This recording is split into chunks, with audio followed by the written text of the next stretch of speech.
If you're trying to buy your first house in the Antelope Valley, you've probably been doing the same thing for months, staring at one number, the down payment. You got it going in your head. You're chipping away at it, and somewhere in the back of your mind, there's a voice going, "Are you not there yet?" And here's what almost nobody tells you. The down payment is the only one of 5 completely separate piles of cash you need to actually walk away with the keys. Just one. Miss the other 4 and the other one of 2 things happen.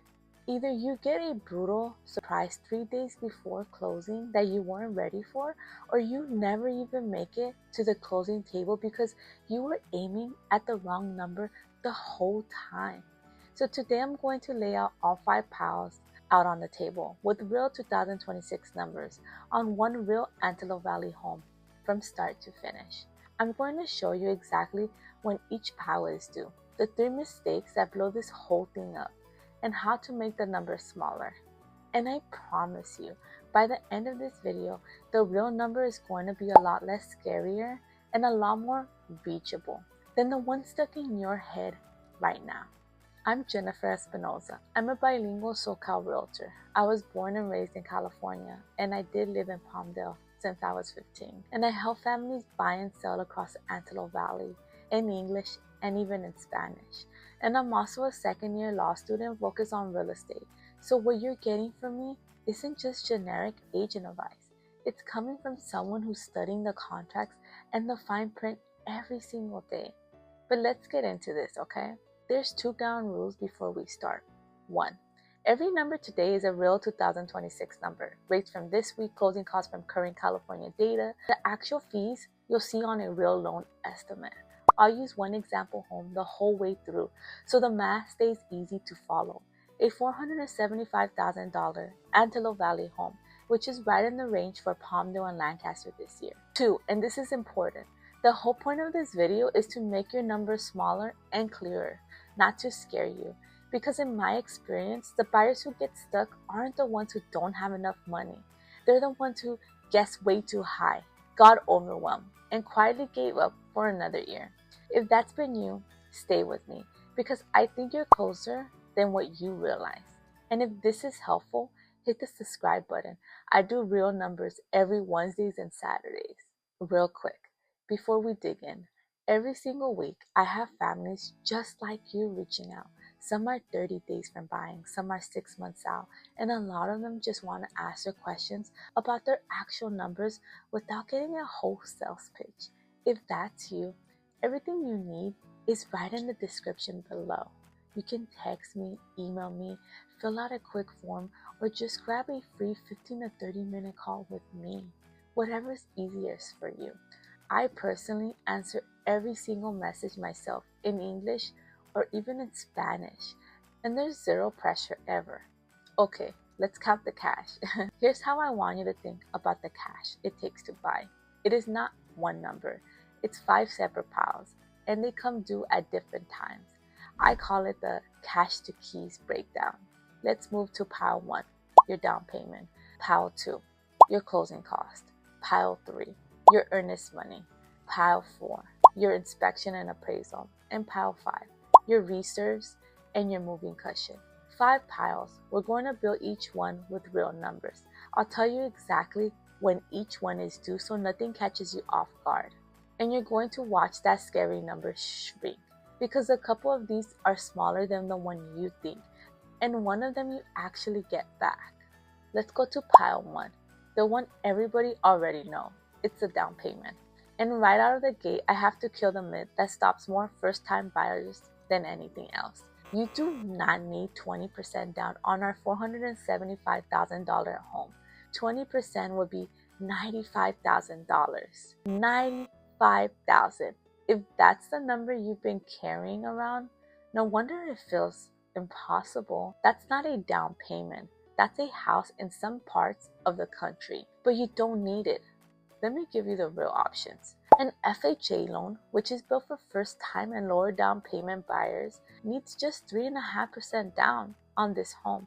That's $16,625. a conventional loan can go as low as 3 to 5% down for qualified buyers. So somewhere between roughly 14 and 24,000. If you're a veteran or active military, a VA loan can be zero down, zero. And in some of the more rural pockets around the valley, a USDA loan can also be zero down. So the real entry number for most first-time buyer in the AV isn't 95,000. It's closer to 15 to 24,000. Now, two quick things that move this number. One, your credit score. A stronger score gets you a better rate and can lower your mortgage insurance, so it's worth pooling your credit and cleaning it up before you even shop. 2. The more you put down, the lower your monthly payment and the sooner you drop mortgage insurance. So if you have more, putting it down isn't wasted, but you do not have to wait years for 20%. Let me show you exactly who that myth traps. Meet Marisol. She's been renting in Palmdale for 6 years, and she is a fantastic saver. Disciplined, every paycheck. She's got about $25,000 set aside. But here's her problem. She thinks she needs $95,000 to buy. So every single year, she does the same math, comes up short, and tells herself, next year. And every year, rent goes up, prices tick up, and she's no closer. When Marisol finally sat down with me, I showed her something that honestly made her a little emotional. With her $25,000, she could already cover an FHA down payment and a big chunk of her other piles on a home right in her range that year. She wasn't 6 years away. She was ready 3 years ago. Marisol was never short on money. She was short on information. And I tell you her story because I meet a version of Marisol almost every week. Don't spend years saving toward a number that was never real. Okay, let's go to pile 2. Pile 2, closing costs. These are all the fees it takes to actually process your loan and transfer the home into your name. And they are completely separate from your down payment. In California, buyers typically pay between 2 and 5% of the purchase price and closing costs. Let me actually break down what's in that number because closing costs sound vague until you see it. You got your lender fees, the loan origination fee, the underwriting fee, a credit report fee.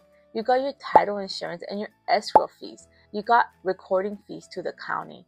And then you got what are called prepaids, your prorated property taxes, your first year of home insurance paid up front, and prepaid interest for days between closing and your first payment.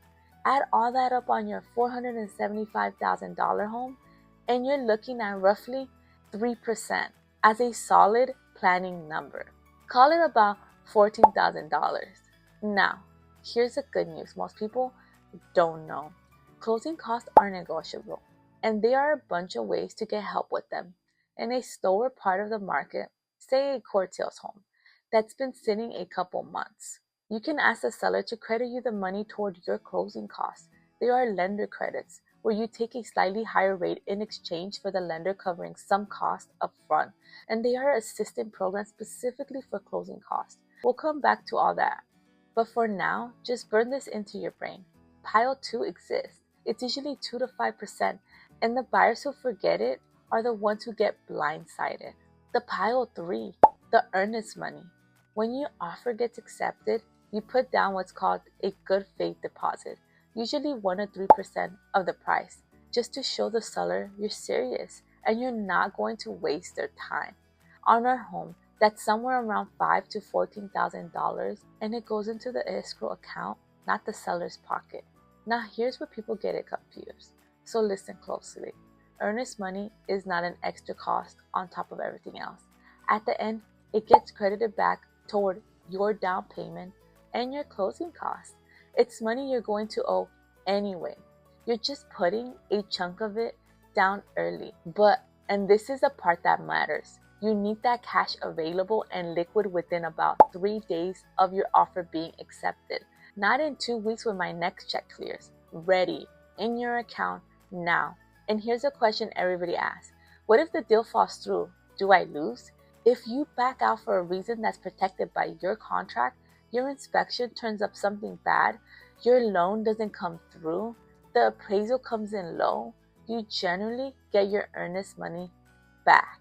If you just change your mind for no contractual reason, you can lose it.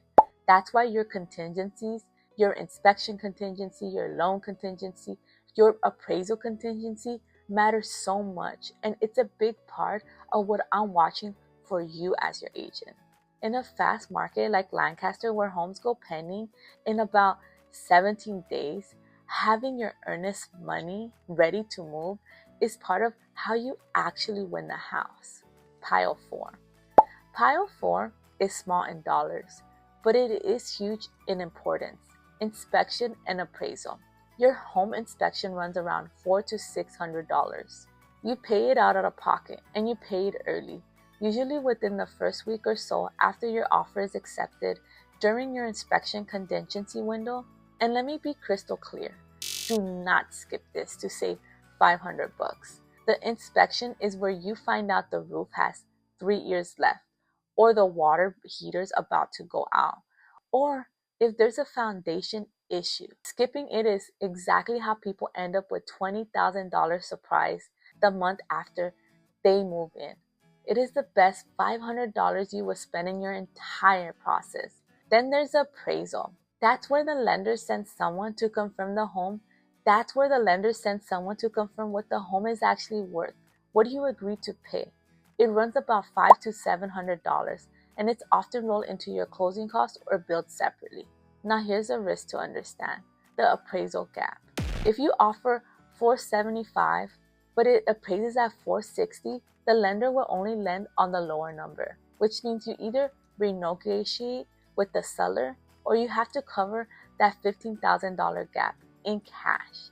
In a fast-moving market, that happens. So budget a few $100s of real out-of-pocket cash here for the inspection. Know the appraisal is coming and have a plan in case the numbers don't line up. Pile 5. Pile 5 is the one almost nobody plans for, and the one that turns "I bought a house" into "I'm house poor" and stress, reserves, and your moving cushion. A lot of loan programs want to see that after you close. You still got a couple months of mortgage payments sitting in the bank. They call it reserves. And on our example, that's a few $1,000s they want to see, not spend. Just prove you have. And then there's actual real life. You've got movers, or at least a truck and pizza for your friends. You got deposits to turn on your utilities. You might need a refrigerator, a washer, and a dryer, window coverings. A lot of homes don't come with those. And there's the first month of just settling in. I tell every single buyer this. Keep a cushion of at least $2,000 to $3,000 so that week you get your keys, it's not the week your bank account hits zero. Because here's the thing, the goal isn't just to buy the house. It's to buy it and still be able to breathe. Okay, let me show you when all of this is actually due, because the timing trips people up as much as the amount of money. This is the part nobody explained, and it's why people panic. These 5 piles do not all come out on the same day. Here's the timeline. Day 1, your offer gets accepted. Within about 3 days, your earnest money is due. That's your first cash out. Then during your inspection window, usually the first 10 to 17 days, you pay for your inspection out of pocket. Around the middle of escrow, the appraisal happens, and that fee gets handled. And then everything else, the bulk of your down payment and your closing costs, comes due as your cash to close, which you wire to escrow about 3 days before your closing date. So you're not writing one giant check. You're staging cash over about 30 days, which actually helps you, but only if you know it's coming. The people who get hurt are the ones who didn't know the earnest money was due in 3 days, or they didn't have the inspection money ready in week 1. Now you know. Let's add all that up, okay? So here's the real cash to keys on a $475,000 Antelope Valley home going FHA with 3.5% down. Down payment about $16,600. Closing costs about $14,000. Inspection out of pocket about $500. Your earnest money folds into the down payment and closing, so we don't double count it. Your reserves are money you keep, not spend. Add up what you actually need to have. You're looking at roughly $30,000 to $35,000 in real cash to get the keys, not 95,000, 30 to 35. That is a number that changes everything. That's the difference between someday and this fall. But before you even get excited, let me save you from the 3 mistakes that blow this whole thing up at this minute. Mistake number 1, draining your savings to absolutely zero to make the deal. I've seen it. People scrape together every dollar for the down payment and close on the house, and then a water heater breaks in a month or 2, and there's nothing left. That's why pile 5 exists. Keep the cushion.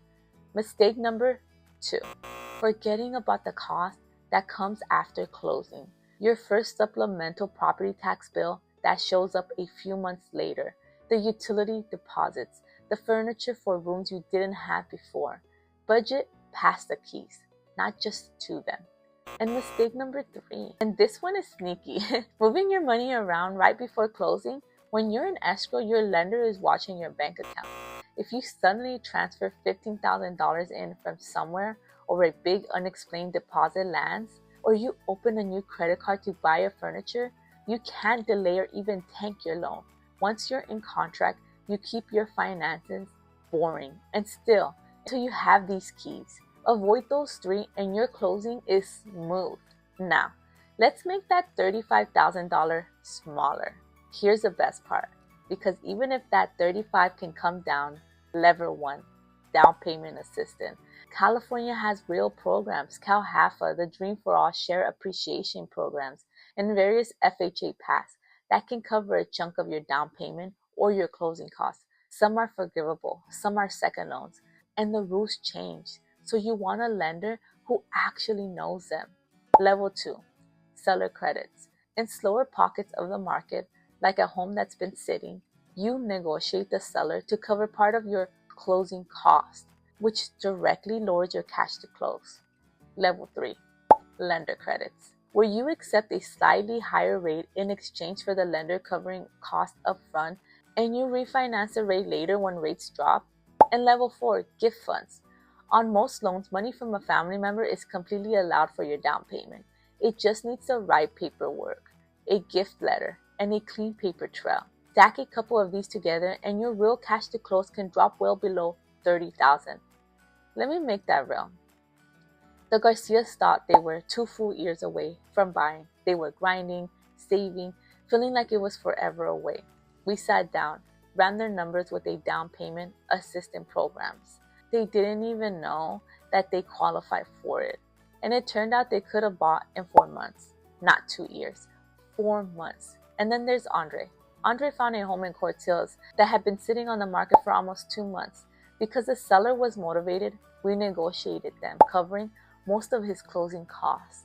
And just like that, one good negotiation knocked thousands of dollars off his cash to close. Same buyer, same week, same budget. He just bought in the right spot at the right time. The point is this, that $35,000 is your starting number, and almost every lever we have moves it down, not up.